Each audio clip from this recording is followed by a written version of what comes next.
등 크고 작은 사고도 있었지만 묵묵히 현장을 지켜준 많은 분들 덕분에 우리 국민들께서 편안한 명절을 보낼 수 있었다고 생각을 합니다.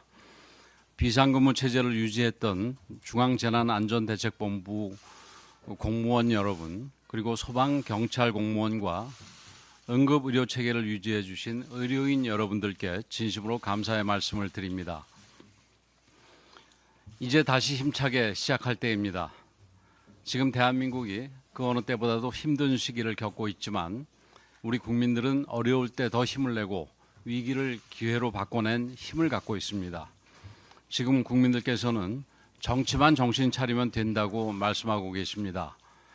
연휴 동안 만난 많은 국민들은 당장 먹고 사는 문제부터 풀어달라고 하소연하고 계십니다. 이제 국회가 정쟁을 멈추고 국민의 목소리에 답을 내놓아야 할 때입니다.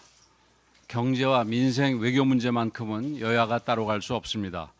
특히 대한민국의 미래가 걸려있는 첨단 에너지 3법과 우리나라의 핵심 수출 분야인 반도체 특별법 등 시급한 법안 처리에 힘을 모아야 합니다.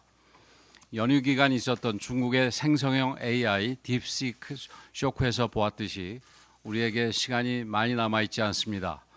트럼프 2기 행정부 출범에 따른 외교 통상 정책의 급격한 변화에도 보다 선제적이고 적극적인 대응이 필요합니다. 정부의 노력에 국회도 힘을 보태야 할 것입니다. 국민의힘은 국정안정과 민생 회복을 최우선에 두고 할 수 있는 모든 노력을 다할 것입니다. 여야정 국정협의회부터 하루속히 정상궤도에 올려놓고 민생 경제에 도움이 되는 모든 사안을 신속하게 논의하기를 민주당에 강력하게 촉구합니다. 연휴 기간에 대통령에 대한 구속 기소가 있었습니다. 수사권 문제, 영장 쇼핑, 부실 졸속 수사 등 총체적 사법 혼란이 드러났음에도 끝내 구속 기소를 강행한 검찰의 결정에 다시 한번 깊은 유감을 표시합니다. 이처럼 수사와 기소가 끝나 재판이 시작되는 마당에도 민주당은 여전히 특검 주장을 거두지 않고 있습니다. 100일 동안 112억 원이나 들여서 특검을 해서 무엇을 더 밝혀냈겠다는 것인지 참으로 이해하기 어렵습니다. 결국 조기 대선을 위한 내란 특검 쇼를 하겠다는 것으로서 이야말로 역대급 국력 낭비가 아닐 수 없습니다. 이런 특검법을 거부하는 것이 마땅한데도 그럴 경우 대행의 대행까지 탄핵하겠다고 협박하고 있습니다. 이재명 대표와 민주당은 모든 것을 조기 대선에 맞춘 잘못된 타임테이블부터 수정해야 합니다. 아무리 본인의 사법 리스크로 마음이 조급하다 하더라도 정상적인 국가 시스템까지 흔들어서는 안 됩니다. 설 직전 실시된 여론조사에 따르면 이재명 대표의 재판을 절차대로 신속하게 진행해야 한다는 여론이 62%에 달했습니다. 본인 재판은 지연하기 위해 온갖 꼼수를 부리면서 사법당국과 헌재를 압박해서 대통령 탄핵을 서두른다면 거센 국민적 반발만 불러올 뿐임을 명심해야 합니다. 최근 야권과 일부 언론이 마치 대통령 탄핵이 확정이나 된 것처럼 조기 대선 분위기를 조장하는 것도 대단히 부적절하다고 생각을 합니다.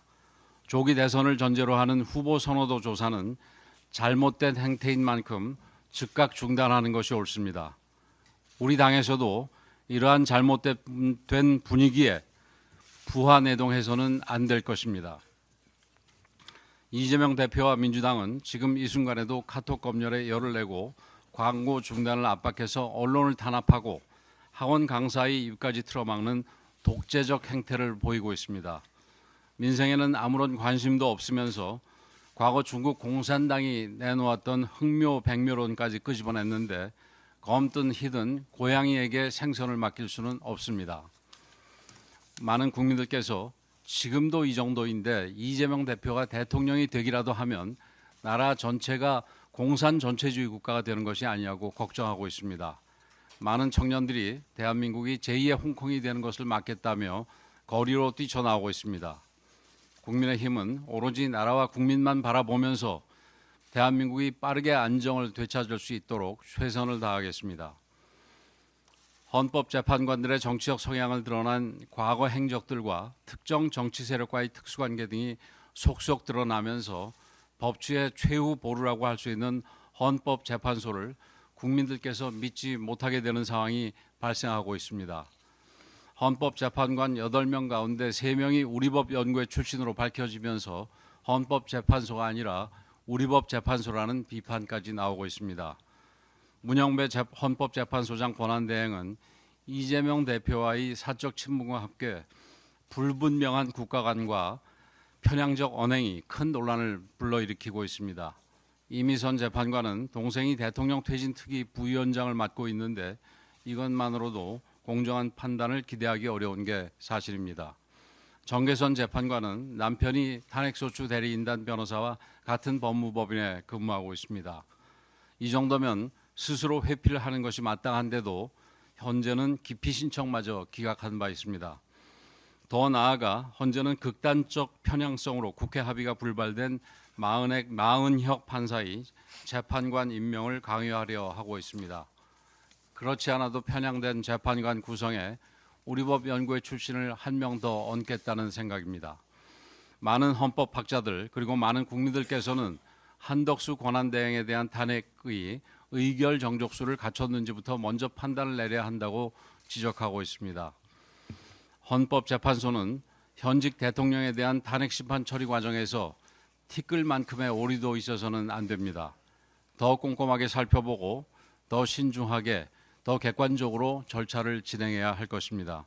국민이 지켜보고 계시고 역사가 이 모든 것을 기록하고 있음을 잊지 말기 바랍니다.